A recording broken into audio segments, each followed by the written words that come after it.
Pessoal, boa tarde. Consegue me ouvir? Sim, Oi, sejam bem-vindos à nossa quinta sessão do ciclo 4 do programa de Diabetes Mellitus. Estamos quase chegando, né, ao fim do nosso ciclo, nosso curso, e é uma satisfação, né, estar aqui mais uma vez com todos vocês nessa tarde de aprendizado. Como vocês já sabem, né, eu sou Franciele Santana, sou enfermeira, sou mexendo do programa de pós-graduação em enfermagem aqui da Universidade Federal do Sergipe. E aqui no ECO de Diabetes eu faço parte da equipe de monitoramento e avaliação dos resultados e também atuo aqui como facilitadora das sessões. Eu queria convidar, né, eu vi que vocês alguns já se apresentaram aqui no chat, mas fique à vontade, né, para dizer minha profissão, cidade, também no local onde trabalho. E, se possível, né, ligar as câmeras para a gente interagir melhor, né, para eu conhecer vocês um pouquinho também.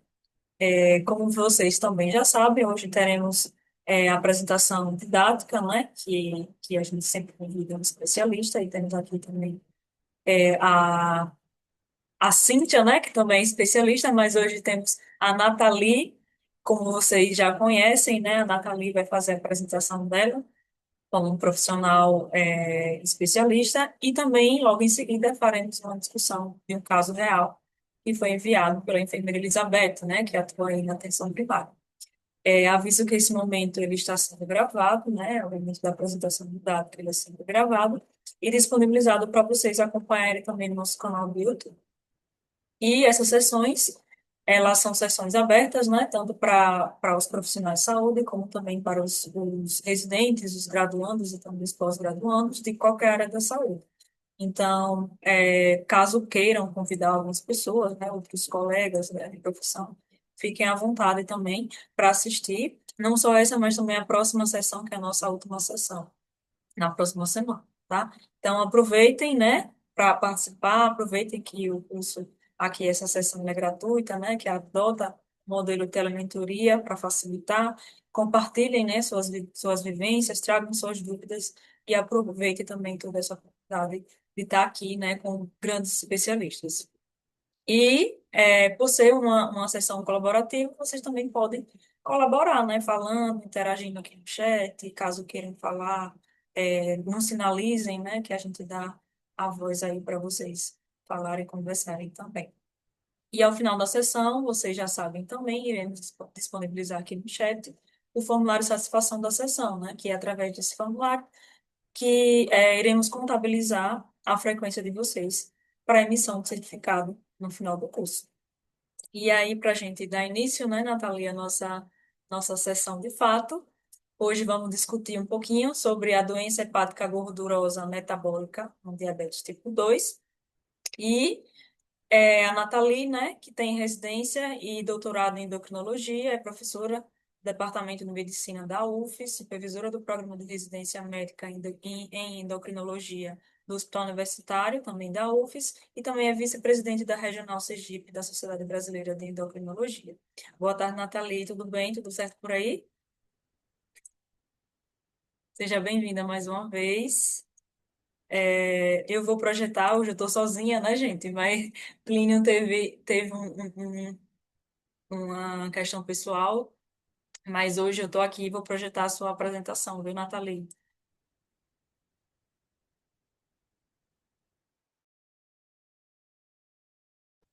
Jaceli, um segundo, deixa eu só ver aqui a questão da sala. Certinho, fica à vontade.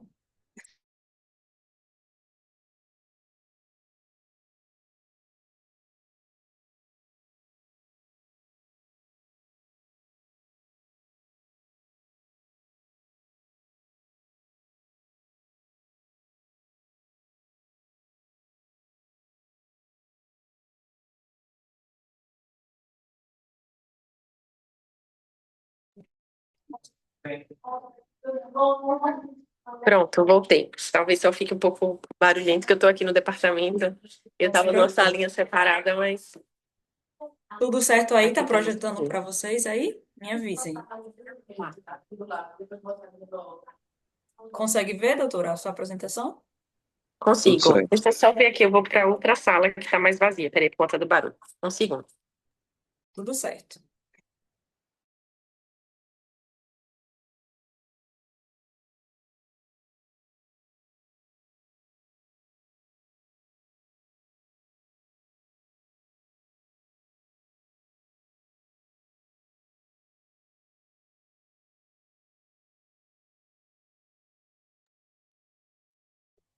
Oi, voltei. Vocês estão me ouvindo? Estamos sim. Pronto, desculpe o contratempo.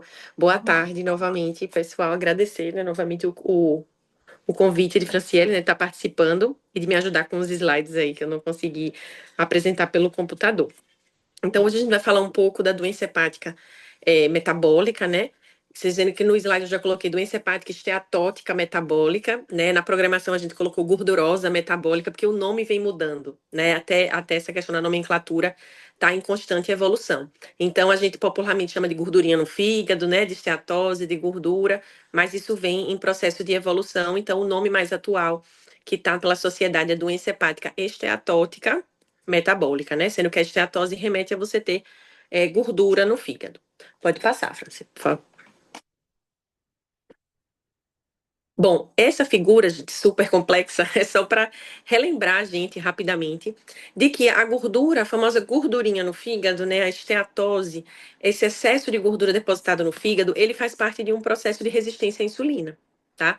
Ele faz parte de um contexto de síndrome metabólica de resistência insulínica, em que você vai ter ácidos graxos livres na circulação. Esses ácidos graxos livres vão acabar se depositando no fígado, né, dentro dos hepatócitos, e aumentando também a síntese de triglicéridos, você vai ter aumento da resistência à insulina na periferia e no fígado, e isso, a esteatose hepática, a gordura no fígado vai fazer parte dessa grande síndrome que é a síndrome metabólica, que vai estar relacionada com hiperglicemia, com aumento de pressão, com obesidade central.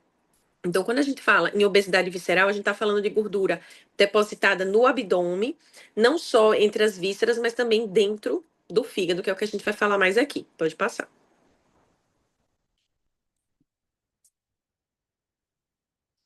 Então, a gente vê nesse slide cedido por Dr. Marcel, que é um gastro que trabalha aqui com a gente, e ele deu essa aula para a gente no Endosergipe, ele me cedeu esse slide em que ele fala sobre a prevalência no mundo, para chamar a atenção que essa doença hepática gordurosa ou esteatótica, ela se tornou a principal causa de doença de fígado do mundo, crônica, né?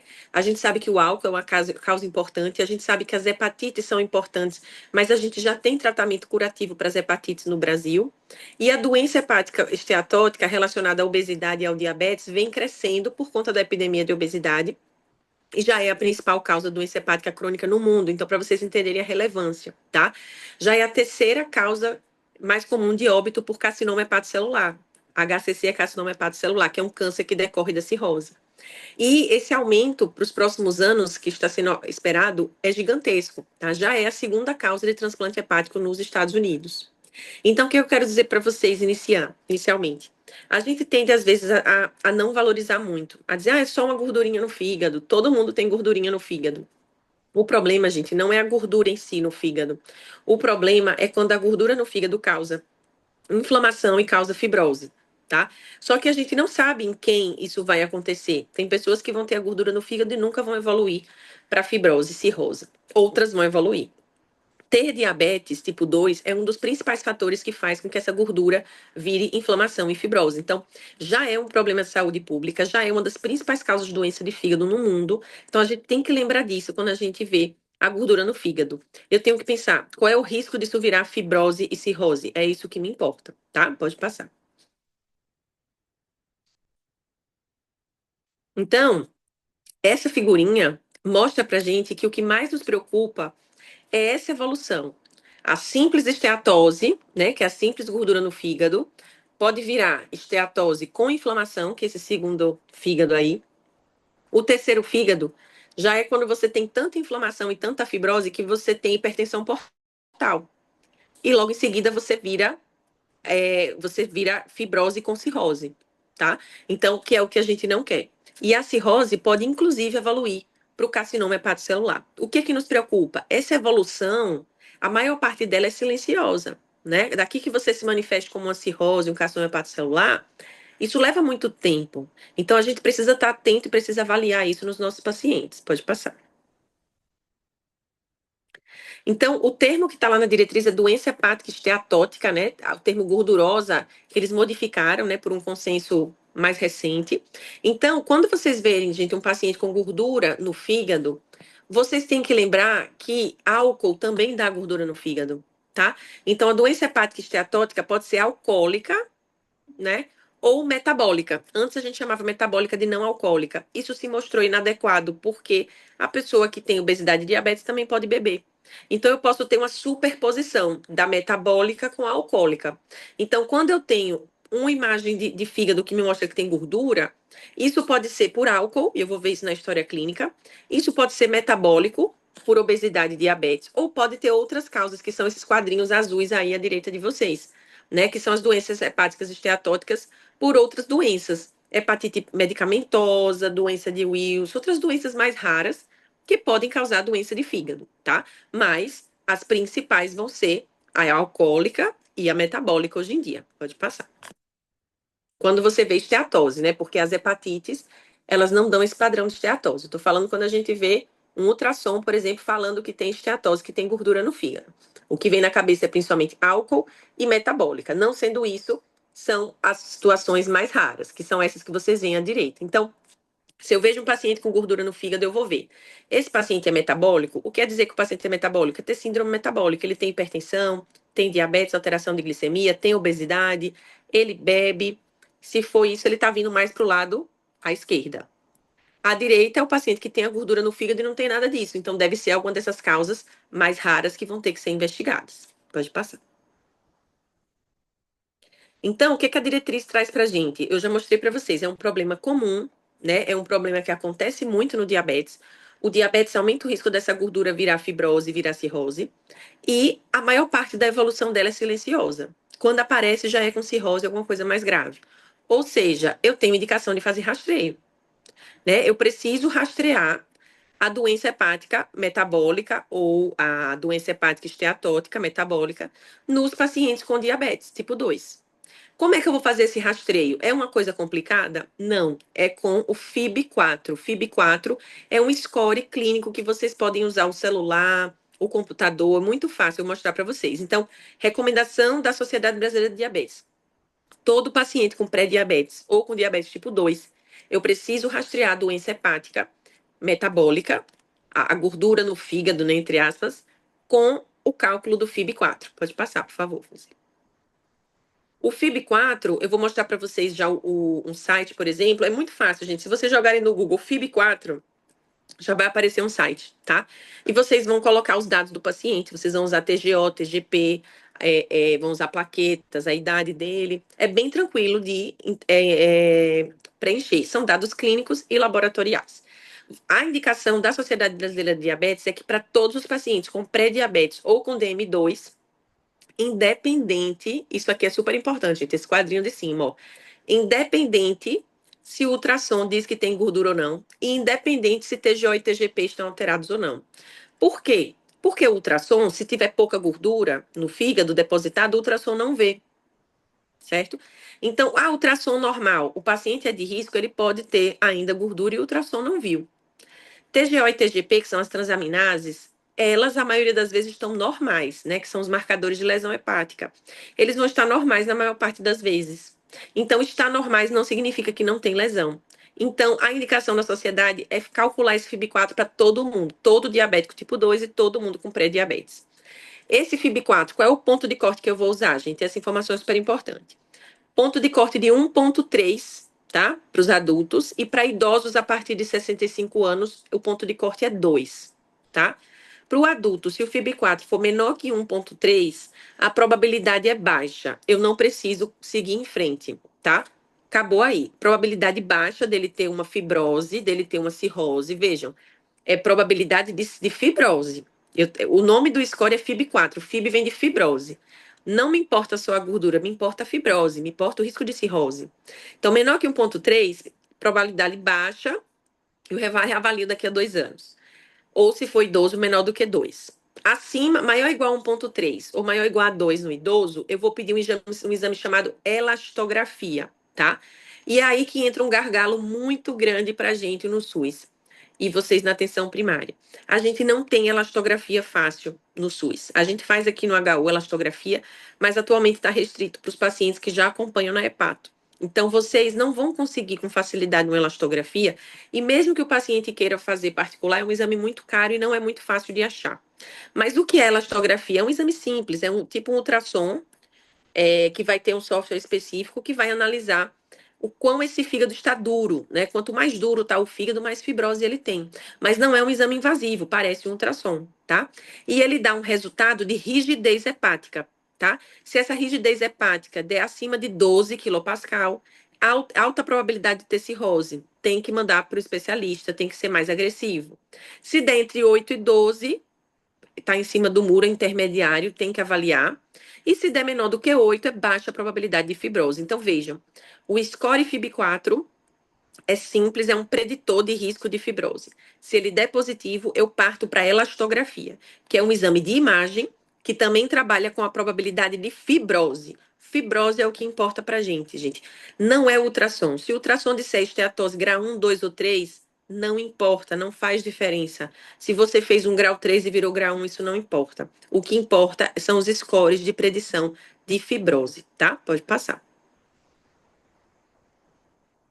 Então, FIB4 aí é um exemplo de um site, tá? Qualquer site, você colocar FIB4, vai aparecer, você vai colocar a idade do paciente, TGO, TGP e as plaquetas, tá? E ele vai te dar um número, pode passar.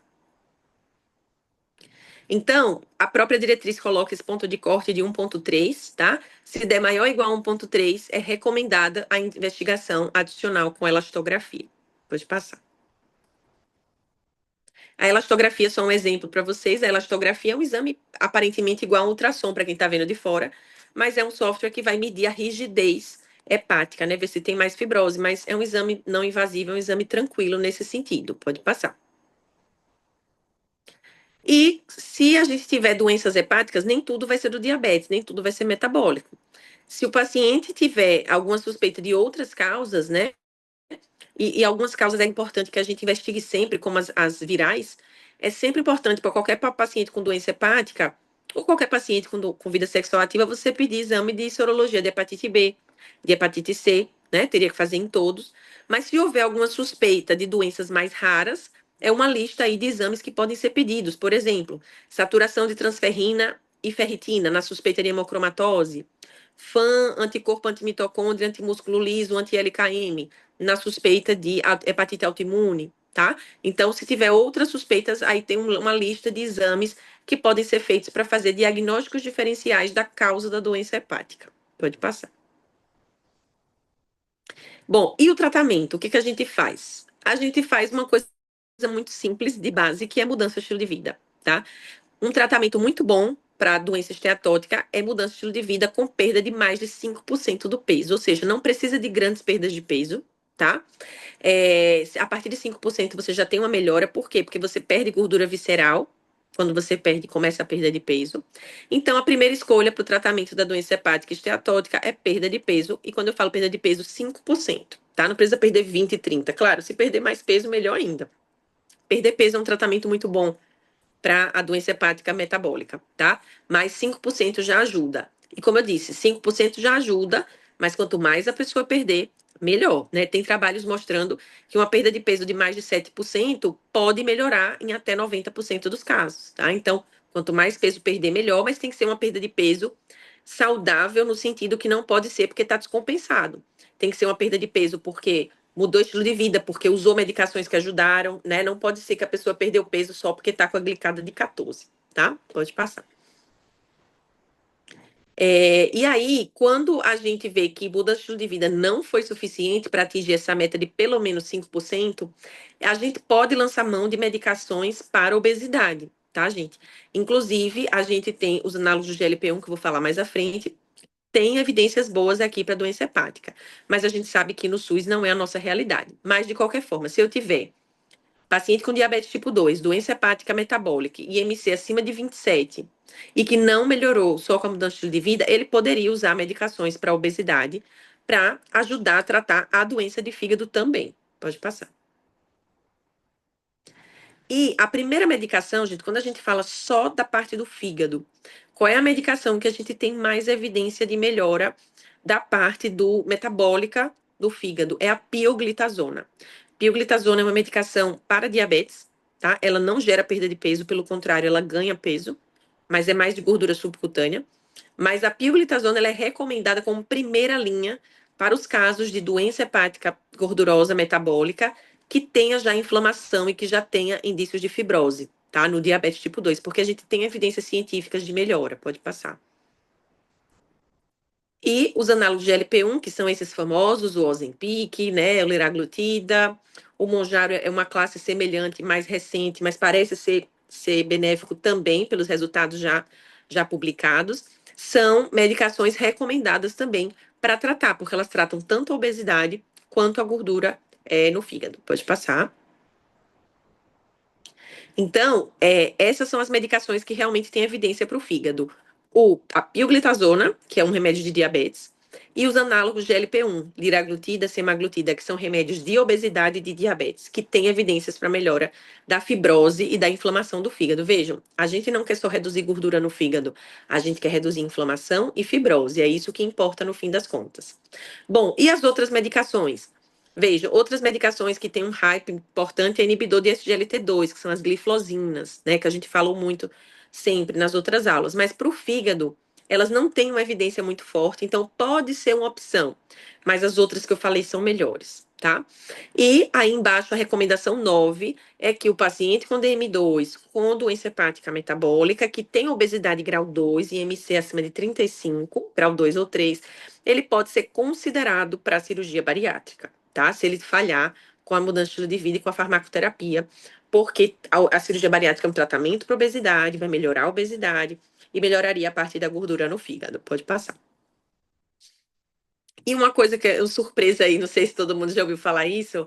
A primeira vez que eu vi, eu fiquei um pouco surpresa, mas isso é real, gente. Tem vários trabalhos científicos mostrando que café melhora a inflamação no fígado, tá? Seriam ser no mínimo 2 xícaras por dia, sem açúcar, né?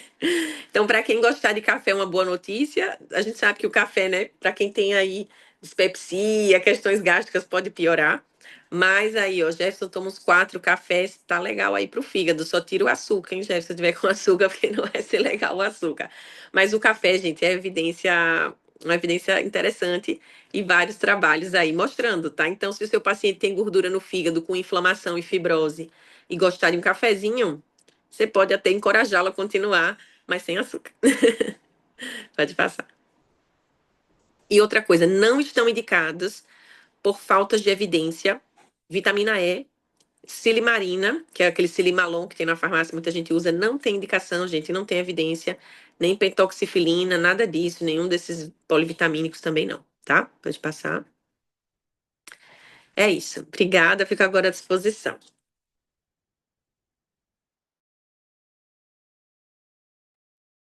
Obrigada, doutora.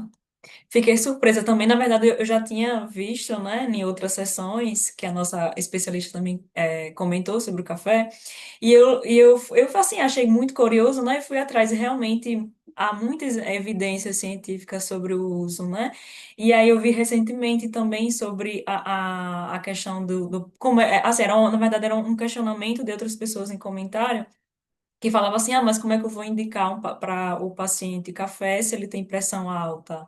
E aí tem essa questão, né, do café, do aumento da pressão, e aí outros especialistas começavam a comentar sobre o abuso também, né, que a recomendação são 2 xícaras e não uma garrafa inteira de café. Eu achei bem interessante. Se alguém quiser comentar alguma coisa, pode ficar à vontade. A Elizabeth perguntou aqui, se não sei se está vendo doutora, a pergunta aqui. Tô vendo. Teve um comentário aqui de Jefferson, né? Ele fez o relato que ele tinha gordura, fez dieta e Isso. acabou. Acho que seu café ajudou, talvez aí também, Jefferson, mas é isso mesmo. A esteatose, né? Ela pode regredir tá? Ela pode regredir e isso tem muito a ver com a mudança de estilo de vida, tá? Com a perda de peso. Então, isso é importante. E a Elizabeth pergunta se tem cura. A gente fala mais em remissão do que em cura, Elizabeth, porque você vê o exemplo de Jefferson, ele fez essa mudança e melhorou. Se a pessoa fizer essa mudança, melhorar e ela reganhar o peso, provavelmente isso vai aparecer novamente.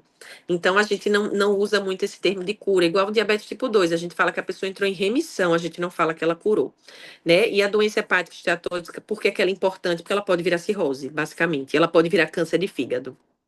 Então, ela é importante por isso, porque ela pode dar cirrose, ela pode dar gordura de fígado. Não vai ser, câncer de fígado não vai ser em todo mundo, claro, mas vai ser, a gente tem muita gente com diabetes tipo 2, né? Se vira cirrose em 5% já é uma galera. Então, assim, é uma doença muito comum, diabetes tipo 2. Então, é uma complicação possível e que pode ser bem grave. A gente já vê pacientes com cirrose, tá? Não é uma coisa assim que não acontece. E nos piores casos, até o câncer de fígado também. Então, a gente tem que rastrear. Então, a gente tem que colocar na cabeça, gente. Talvez você já tenha bem na cabeça que tem que pedir albuminúria, exame de urina, fundo, mapeamento de retina. Talvez todo mundo já tenha isso na cabeça, que tem que pedir isso para o paciente com diabetes, exame do pé. Mas a gente tem que botar na cabeça que a gente tem que calcular o FIB-4 também, né? Eu já uso isso aqui no ambulatório, com os alunos, com os residentes. Gente, é rotina agora. Todo diabetes tipo 2 tem que calcular o FIB-4. Porque se der alto, a gente tem que seguir em frente, investigando se ele já tem fibrose, para a gente não pegar esse paciente 10 anos lá na frente já com cirrose, que aí não tem mais jeito, não tem mais Até, volta, só controle, tá? até porque é silencioso, né, doutora? Perfeito, é silencioso. Então, assim, do mesmo jeito que a retinopatia é silenciosa, a nefropatia é silenciosa, se a gente não pesquisar, a gente vai pegar lá na frente, daqui a 5, 10 anos, de uma forma que é irreversível, tá? Então, a preocupação não é se eu tenho 10% de gordura, 20% de gordura, não é a gordura, é a inflamação e a fibrose que vão virar cirrose. Alguém quer comentar alguma coisa?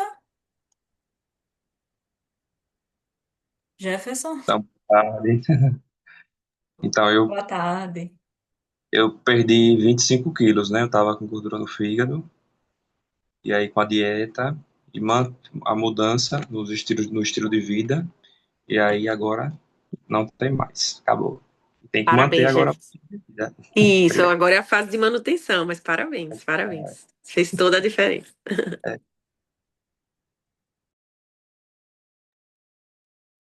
Se alguém quiser comentar, pode comentar aqui no chat. Se não, a gente pode conversar sobre o nosso caso clínico, né? E aí a gente vai conversando também sobre a temática. Eu vou projetar aqui, deixa eu parar aqui rapidinho.